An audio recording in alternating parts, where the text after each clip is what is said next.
दोस्त अगला टॉपिक है दर्पण। दर्पण मतलब मिरर। आखिर मिरर क्या है, थोड़ा सा हम इसके बारे में जानेंगे। तो दर्पण कहते हैं वह कांच का टुकड़ा जिसका एक भाग पे पेंट यानी पोचारा यानी क्लाई कर दे और दूसरा भाग परावर्तक हो, उसे दर्पण कहते हैं। दर्पण होता है दो तरह का, नॉर्मली लेकर चलिए समतल दर्पण और दूसरा गोलीय दर्पण।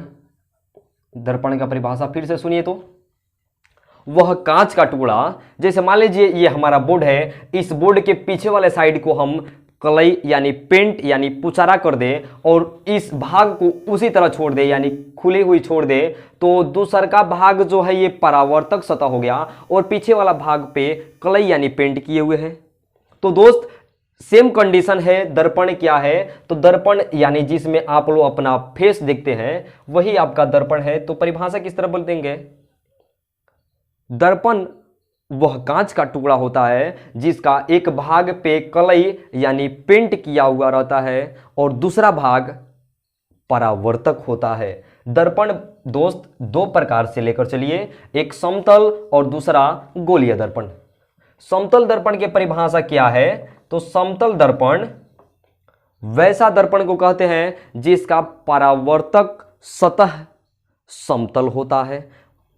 जिस दर्पण का परावर्तक सतह समतल होता है उसे समतल दर्पण, और जो गोलीय होगा तो उसे बोलेंगे गोलीय दर्पण। जिस दर्पण का परावर्तक सतह समतल होते हैं उसे समतल दर्पण, और जिस दर्पण का परावर्तक सतह गोलीय होते हैं उसे गोलीय दर्पण कहते हैं। गोलीय दर्पण को बांटा गया है दो भाग में, एक अवतल और दूसरा उत्तल दर्पण। अवतल क्या है और उत्तल क्या है, तो जानते हैं ये गोलीय यानी गोला का भाग होता है। तो ये लीजिए, तो जब बाहर से कलई किया हुआ रहेगा तो बोलेंगे इसको अवतल दर्पण, और जब अंदर से कलई किया हुआ रहेगा तो बोलेंगे इसको उत्तल दर्पण। यानी जिस दर्पण का परावर्तक सतह किसी गोला का भाग होगा उसे गोलीय दर्पण, और जब बाहर से कलई किया हुआ रहेगा तो अवतल दर्पण, और जब अंदर से कलई किया हुआ रहेगा तो उत्तल दर्पण, और जिसका परावर्तक सतह समतल होगा उसको बोलेंगे समतल दर्पण। तो दोस्त दर्पणों के प्रकार आप जान गए, समतल और उत्तल और अवतल है।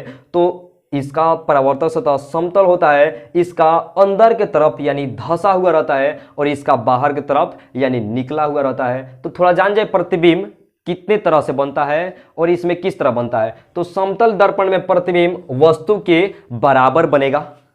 पहचानने का तरीका है कि समतल दर्पण क्या है, तो वस्तु के बराबर प्रतिबिंब बनेगा। तो सिंपल जान जाइए कि ये समतल दर्पण होगा। लेकिन जब वस्तु से बड़ा प्रतिबिंब बनेगा या वस्तु से छोटा प्रतिबिंब बनेगा तो आप जान जाइएगा कौन दर्पण है, अवतल दर्पण है। लेकिन जब वस्तु से हमेशा छोटा प्रतिबिंब बनेगा तो जान जाइएगा कि आपका कौन दर्पण है, उत्तल दर्पण है। मेरे दोस्त एक और बता दें आपको कि अवतल दर्पण में हमेशा वस्तु से बड़ा छोटा उल्टा बन सकता है, लेकिन जब बनेगा तो उत्तल दर्पण में छोटा ही प्रतिबिंब बनता है।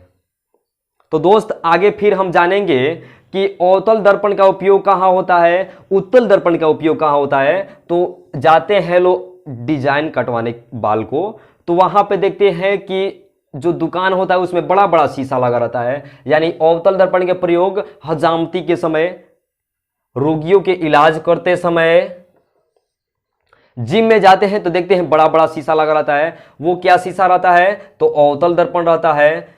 गाड़ी के जो अग्रदीप होता है, हेडलाइट, उसमें किस दर्पण का प्रयोग होता है, अवतल दर्पण का। बट ये जो उत्तल दर्पण है, इस उत्तल दर्पण का प्रयोग हम कहां करते हैं, तो ड्राइवर होता है, ड्राइवर के बगल में एक शीशा रहता है, जिस शीशा में पीछे से आए हुए गाड़ियों को वो देखता है, यानी साइड मिरर में। साइड मिरर में किसका प्रयोग होता है, उत्तल दर्पण का। और गांव देखते हैं, गांव देहात में शाम के समय बल्ब बलता है, इस बल्ब को बोलते हैं सर्च लाइट। यानी गांव या गलियों में जो पुल पे लगा रहता है बल्ब, इस बल्ब में किसका प्रयोग करते हैं? उत्तल दर्पण का। तो अवतल दर्पण का प्रयोग हजामती के समय, रोगियों के इलाज करते समय, सर्च लाइट में, सोलर कुकर में, अग्रदीप में, रोगियों के इलाज करते समय, ये सब में इसका प्रयोग होता है। बट उत्तल दर्पण का प्रयोग साइड मिरर और गलियों में लगे बल्बों में इसका प्रयोग होता है। अगर टाइम पास ही करना है तो गेम खेल लिया करो, क्योंकि आपका कुछ वक्त का टाइम पास किसी की मुस्कुराहट छीन सकता है।